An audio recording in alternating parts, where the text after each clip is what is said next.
to return philosophy and theology to the heart of the curriculum. And by that, I don't mean that you have philosophy and theology as subjects alongside the other subjects in the curriculum. It's that the whole curriculum is animated by philosophical and theological thinking.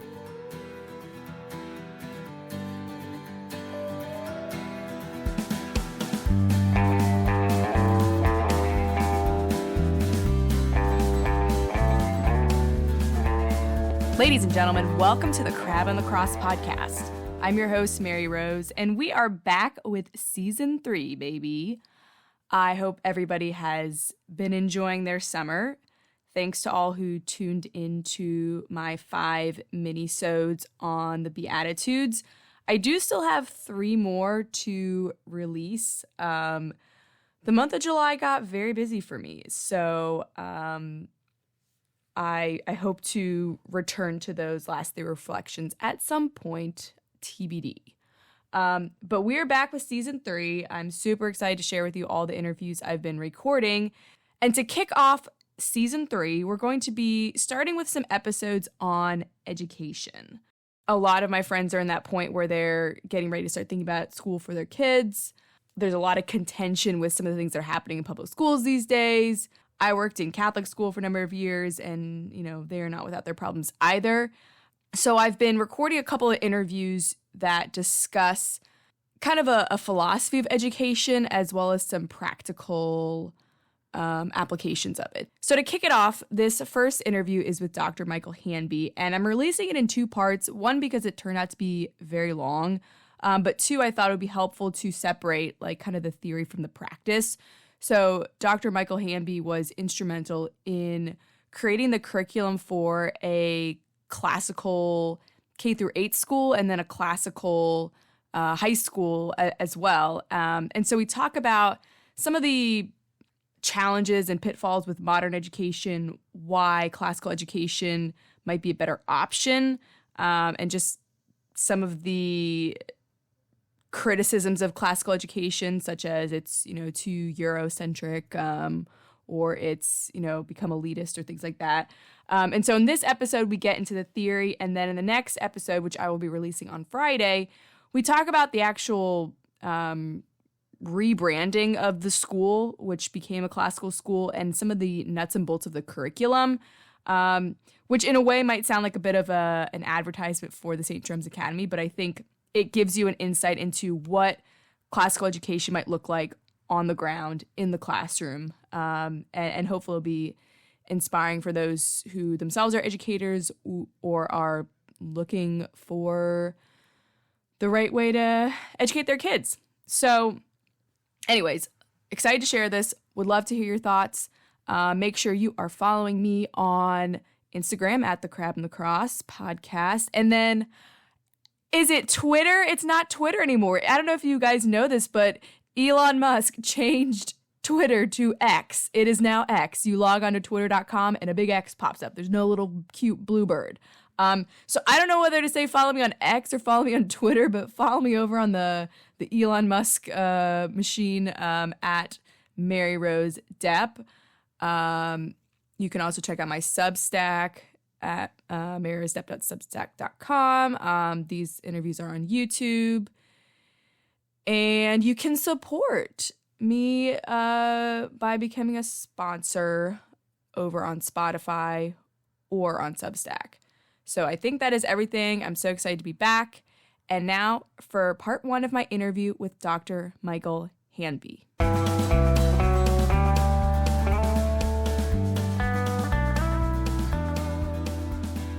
Dr. Michael Hanby is an associate professor of religion and philosophy of science at the John Paul II Institute at the Catholic University of America. He has taught in writing intensive great books programs at Villanova University and at Baylor University, where he was also the associate director of the Baylor Institute for Faith and Learning, dedicated to the reintegration of the Christian faith and the intellectual life. Dr. Hanby was deeply involved in the creation of the St. Jerome Educational Plan for St. Jerome's Academy in Hyattsville, Maryland, and is a founding board member of the St. Jerome's Institute, a liberal arts high school in the Catholic tradition. He has written and spoken extensively on the renewal of Catholic education.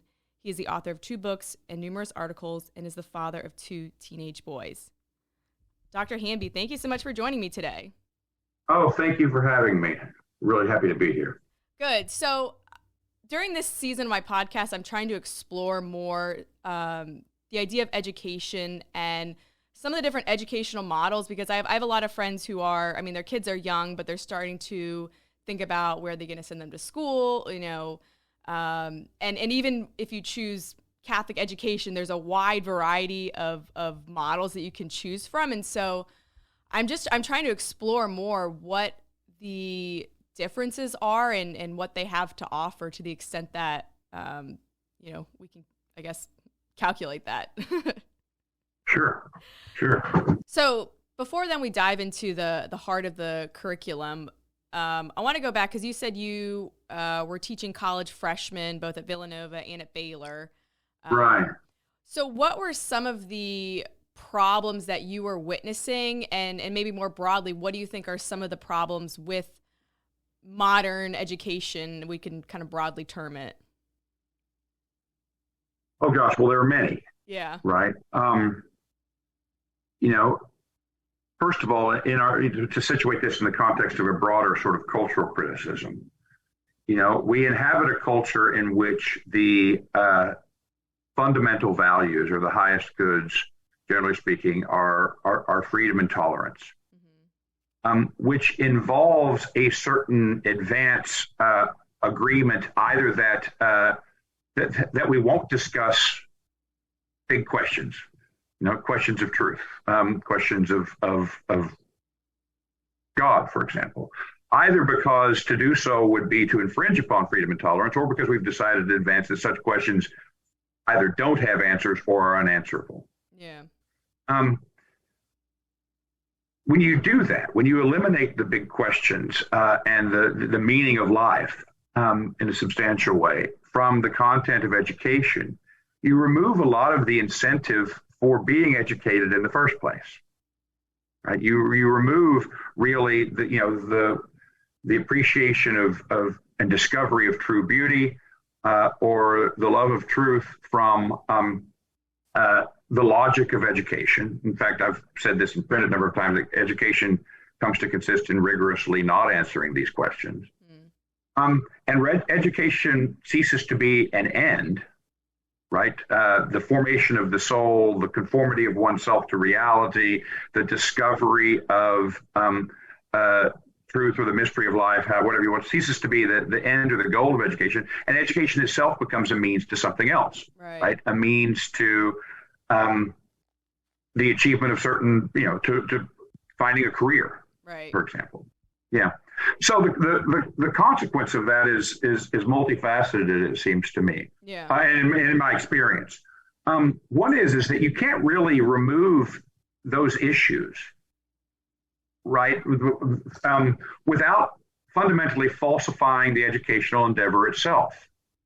Right? Western culture and Western history is a synthesis of, Rome, Athens, and Jerusalem. Right. This underlies our literature, our art, our architecture, many of the great events in history. So when you decide in advance to exclude the question of what is true, what the good life is, what is justice, those kinds of questions from the heart of the curriculum, you end up sort of falsifying our history, and you end up destroying one of the fundamental purposes and traditional functions of education, which is cultural transmission. Mm-hmm. So one of the things that I've discovered amongst college freshmen, and these are kids at good schools whose parents are paying, high dollar to go there, and who have graduated with good test scores and good grades from good schools, is that they don't know anything. They don't really know history. Yeah. They are heirs to nothing. Yeah. They're heirs to no cultural patrimony, which is theirs, no literary patrimony that is theirs, no habit of philosophical thinking and a certain kind of question asking. They've really been given a kind of a pittance. And so they come woefully uneducated, Yeah. which is arguably, if the point of education is to produce good capitalist workers and consumers, that kind of education could actually be a hindrance. Yeah. So they come woefully uneducated. The other thing that happens is when you remove any great proposal or any great questions from the educational endeavor, is they also come quite listless oftentimes about their own education, uninspired. Yeah. Right? If education is just a means to an end, and the end is the certificate that allows you a certification to enter the workforce, then however you acquire that certification, right? Grades are the point. Successfully completing this is the point. Understanding isn't. Mm-hmm. So if you can achieve this by shortcuts, for example, cheating. I mean, there is a cheating epidemic. Oh my gosh, yes. Throughout university campuses. Well, you can kind of understand why. Right. Based on this logic. Right. Oh, yeah. And it starts much earlier because I saw it in high school, too. Yeah, absolutely. Absolutely. So, you've got, it seems to me that the flaws of contemporary education are that they don't actually it doesn't actually impart a real understanding or tradition or a culture or a great quest. It doesn't impart love of learning or a desire to know. It does impart a kind of listlessness. And thankfully, of course, people are human beings, and these kids are oftentimes quite bright and earnest. Mm-hmm. And many overcome this, many work around it. I'm not saying that there aren't, that I haven't in my time encountered a number of exceptions to this, but it's a generalization that for the most part holds. And for all of these reasons, kids also tend to arrive at university woefully underdeveloped in the very practical skills that supposedly their educations were organized to give them. So, the general mathematical illiteracy is commonplace or well known. Yeah. Kids also really can't write. I mean, the number of college freshmen with good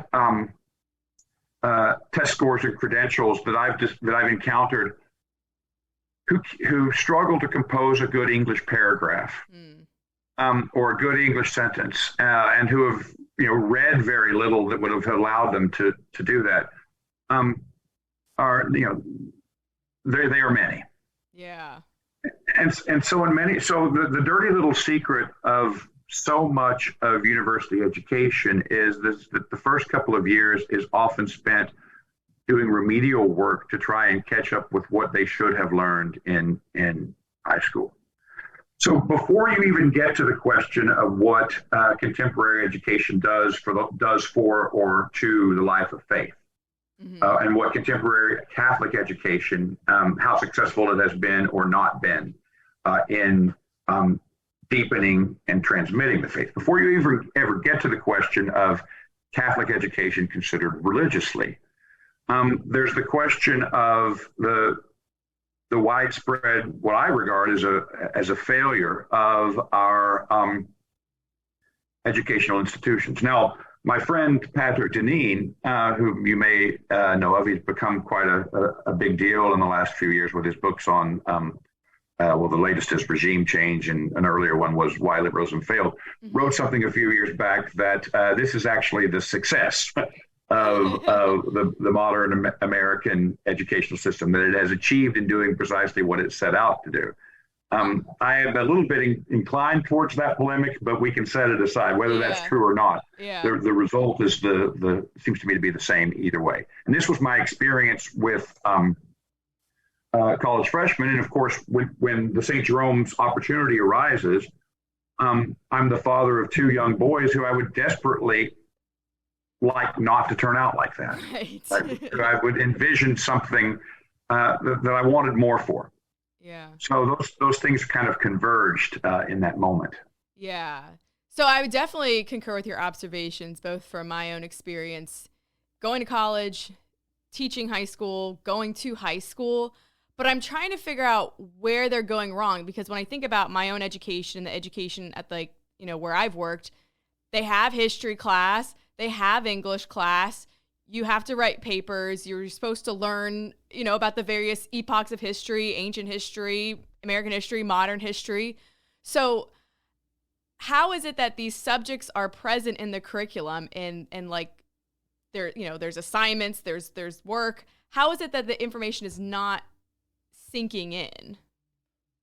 That's a really good question. I mean, I might want to contest your characterization just a little bit in that, and this is an observation based on anecdotes in a very limited sample. So I don't want to make a grand pronouncement on this basis, but my general sense, just primarily from shopping for my own, for viewing high schools with my children, right, as they were approaching their high school years, is that for the most part, the teaching of history has been replaced by the teaching of social studies. In other words, it's not history; it's sociology. So you don't actually learn the story of the world, but how societies at different historical periods have operated and on what basis. There's a lot of interest to explore in that, but I don't think it's decisive for this. I think there are probably numerous aspects of an answer to that question. One of the things that struck us in attempting to reconstruct this educational endeavor from the ground up is that while everyone seems to recognize that there are problems with education, right, that education is failing, that our schools are beset by various difficulties, no one seems to stop to pause and ask philosophically what education is. Yeah. Right? What its purpose is, what we ultimately hope to achieve by it, what kinds of adults we hope our children will become. And the absence of that thinking means that a kind of fragmentation in approach, so that the discourses you describe aren't integrated into any overall vision or into any overall quest. And that does shape how you approach the study of history. It approaches how the study of history might be integrated with or just lay alongside the study of literature. It affects the place that art may or may not have in education. And it affects what it is we think we're doing in this whole process to begin with, right? Are we attempting to discover what is really true and beautiful and what my life means? Yeah. Or are we outfitting people with quote unquote information so that standing outside of any such question, they can eventually answer that question for themselves? So is it kind of like, okay, you walk into a U.S. history class and, the unit is the Civil War, and you learn about, the North and the South and different battles and who won and how many casualties and kind of the general purpose of, or the general reasons why they're fighting, but you don't have it contextualized in like a broader question of, I don't know, maybe American ideals or the purpose of government or even human nature. And like, is that kind of what you're getting at, is that we sort of keep things too small with just saying who, what, when, and where, and not putting in this broader context of like, why, like, what is humanity orienting towards in general? Yeah, well, a couple of responses to that question. I mean, the first thing is, if you're doing that in a conventional school, you're likely doing it through a textbook. Yes. Mm-hmm. Right? You're probably not reading the speeches of Abraham Lincoln. Right. So you're looking at it as information from without rather than getting inside of it in the way that you would in encountering the sources. So that's one kind of superficial difference. But one of the organizing sort of philosophical principles of the St. Jerome's approach, I mean, we begin with the idea that human beings are creatures. Yeah. Right? They are created by and for God. And they have then, therefore, an inbuilt orientation towards God, a certain inevitable searching for the meaning of things. And that what human culture, in fact, is the expression of that writ large. So a human culture is a people's answer to what they regard as ultimately true and good. And built into that, whether it's explicit or not, is the question of who God is. Mm-hmm. So a couple of things about that to begin with. I mean, first of all, to understand that means that faith and life are never actually separate. Mm-hmm. That lack of separation is apparent in a society's cultural artifacts, in its art, in its literature, in how it organizes its corporate form of existence. And if that presupposition is underlying your study, it alters then how you approach even the questions you pose to particular historical eras. So in studying the Civil War era, you might ask, for example, what did people imagine that a human being was that they thought this portion of the human population could be enslaved? Yeah. Right. And so you begin to ask sort of philosophical questions of history. And to evaluate that, to try and enter imaginatively from someplace, not from no place, but from a properly Christian anthropology of who the human being is and what he or she is for. To enter into other cultures and understand and evaluate them. And it seems to me that kind of questioning and that kind of approach to the study of history is just more interesting. Yeah. It's just more interesting than battles and facts and dates. And of course, you do need you do need your timelines, and you do need your lineages, and you do need to contextualize this within a broader context. But the broader historical context that we've tried to situate things within. In both our schools, both in SJA, where the pedagogical approach is different than it is at the high school level, where it is more Socratic and it is more question-based and does involve less just memorization. We're trying to develop along the way the ability to think, so that by the time you reach high school, you're more fit and prepared to ask these sort of questions and to think intelligently about them with guides. But the context in which we've tried to situate this is the unfolding of Western culture with Christianity at its center. Yeah. Right. So in the Greeks and the Romans and the Old Testament anticipate this in some ways. Christ comes, the church goes forth into the world, and that has a decisive effect on the shape of subsequent civilization, not just in the West, but particularly so, but throughout the world, and especially as Western Europeans begin to come in contact with other people. And the point is not to be triumphalist about this, right? Yeah. There are a great many. There's a great deal of ambivalence. For example, when the old world and the quote unquote new world encounter each other, there's a lot of moral failure. There's a lot of misunderstanding that takes place. And to be able to analyze that, or to at least think about that, seems to me to be a deeper and more interesting way to approach a subject like history, than a merely sociological one or a kind of textbook approach to the study of history. Right.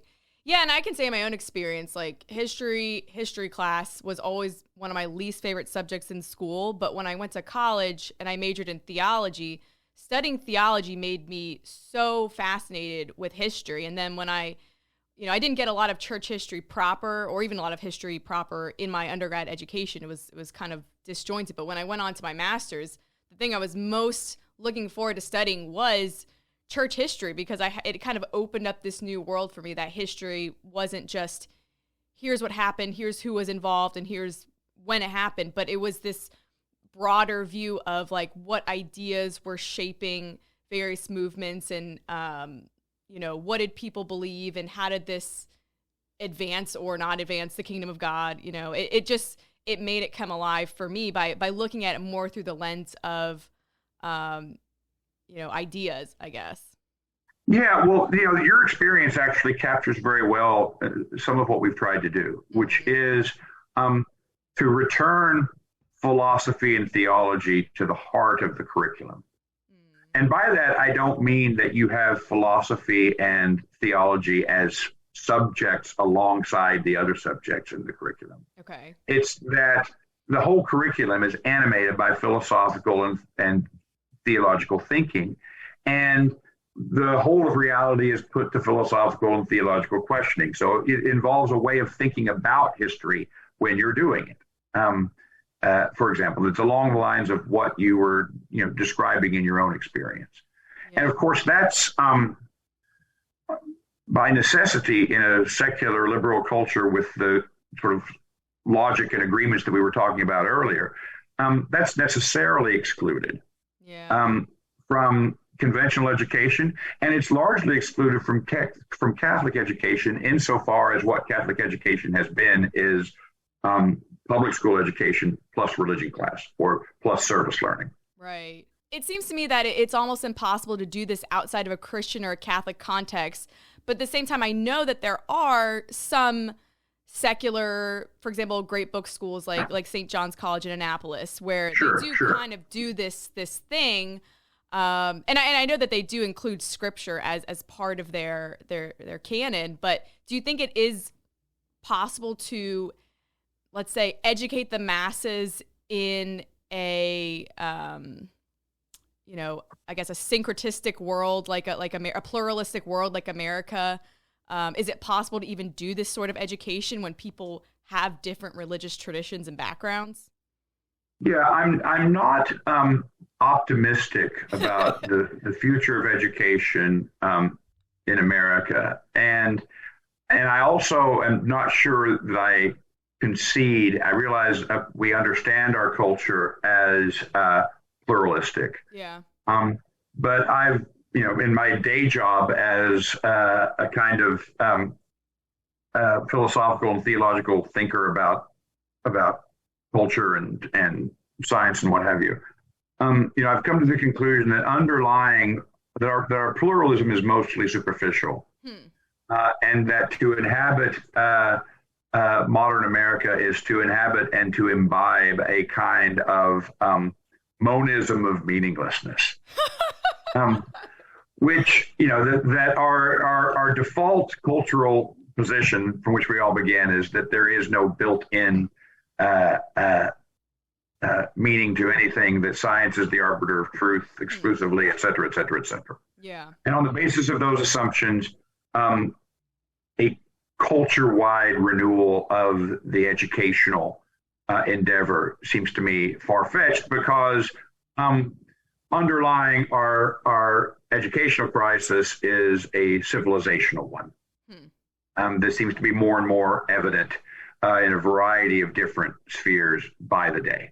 I know you didn't invite me here to talk about that, so I won't belabor or dwell on it. But Now, having said that, I fully concur and acknowledge, and in fact, we've learned a lot from St. John's Annapolis and from various, from Great Hearts and from various secular attempts to rehabilitate the tradition and to rehabilitate a form of education that approximates this. Yeah. And I think there are a number of creative things and rich things that are being done outside of a Catholic or even a broader Christian context. But I did write an article once whose title was Why Catholic Education is Better Education. And I do think that it is the perspective afforded by Catholic Christianity, both as that which has preserved our cultural intellectual inheritance in full, and that which remains interested in a unique way and in a complete way, I would say, in both in God, the meaning of life, and the nature of the human being, and has been given a sort of cultural responsibility for protecting those things. That it is ultimately only in a fully and intellectually Catholic context that the quote unquote ideal can be most completely realized. So it's not a simple yes or no proposition. Right. And at the bottom, most basic level of our cultural assumptions, the prospects I don't think are good. But one of the nice things about that culture, and a culture that is superficially pluralistic, is that it allows various kinds of experiments in a fragmentary sort of way. In the United States, for example, that are much more difficult to achieve in other countries. Homeschooling, for example. Which is a complicated thing to assess and has its riches and arguably its drawbacks on a case-by-case basis. Homeschooling, for example, is something that Europeans can scarcely even imagine and is illegal in a great many countries. So there is something about the plurality of America that makes those kinds of experiments possible. But in some ways, homeschooling stands in place of where one would hope a civilization and civilizational coherence would be. Okay. So are you saying that you see homeschooling as like, let's say in America, where it's permitted, like homeschooling maybe in a Catholic context is maybe better than public secular education, but ideally kids would go to something like a St. Jerome's Academy where they're part of like a much broader, they're exposed to, I don't know, there's more expertise and they're exposed to more than they might be just in a home setting? Well, I wouldn't put it exactly like that, and I don't want to simply sort of place a preference for for schools over homeschooling. What I would say is that what one would hope is, because I think there's a lot that's really beautiful and rich about homeschooling when it's done well. I mean, we did it for a year or two when the kids were really little. And one of the things that you quickly realize is that it's an opportunity for everyone in the house to receive an education, parents included. And it erases the hard and fast line that one of the things that we've done with public education is we have made education like the childhood version of a career, right? So you do for 40 hours a week or what have you, and then set aside and go home and turn on the TV. Whereas in homeschooling, there's a much more organic and seamless relationship between the life of the family and the life of learning. And that can be quite beautiful. And we've attempted in both SJA and SJI to foster and replicate some of that, actually. I mean, we've learned also from the homeschooling experience. So I don't want to simply sort of offset them against one another. What I would say of both is that one would hope that they would find support and resonance and be a reflection of, rather than an island over against a broader culture. Right. That what one taught in the home or at school would reflect what one's civilization believes, its values, its conception of reality, its organization of its life and time. When Christmas and Easter are merely private phenomena, days that might mean something to you, but have no objective meaning in the culture other than that it's a bank holiday or something.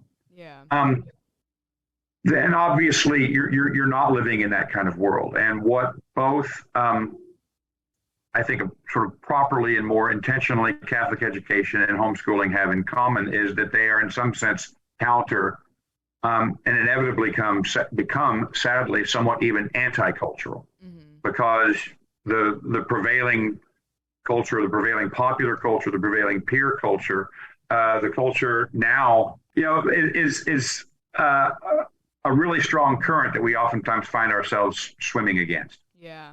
Yeah.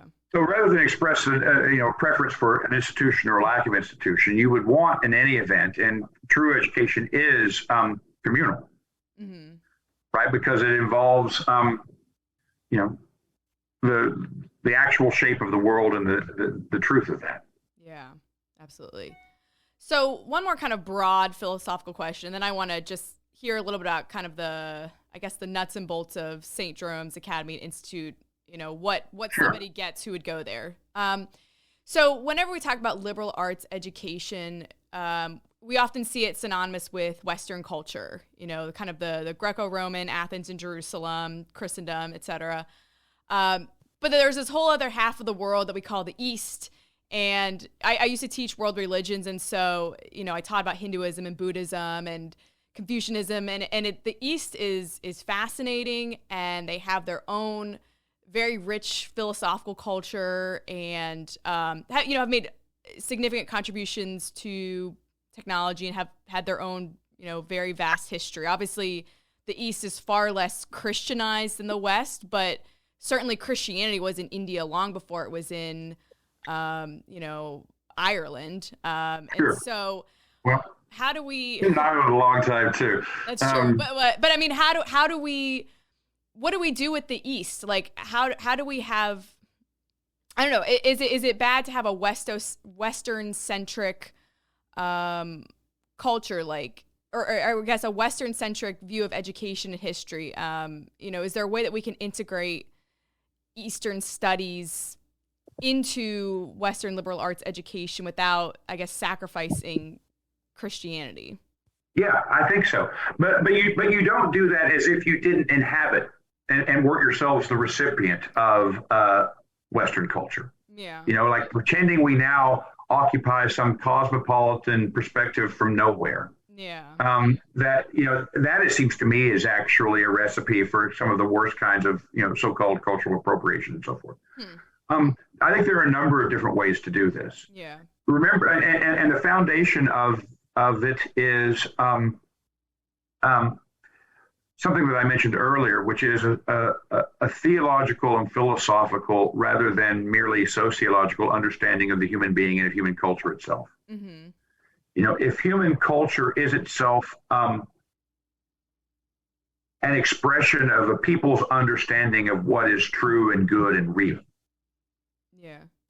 Right. And we believe that that's implanted in us by our creaturehood. Right. Then that becomes a much richer basis from which to engage cultures other than our own. Yeah. Right. Because you have a principle by which to try and understand how and why they've organized themselves in the way they have. Mm-hmm. Right. And to see where the points of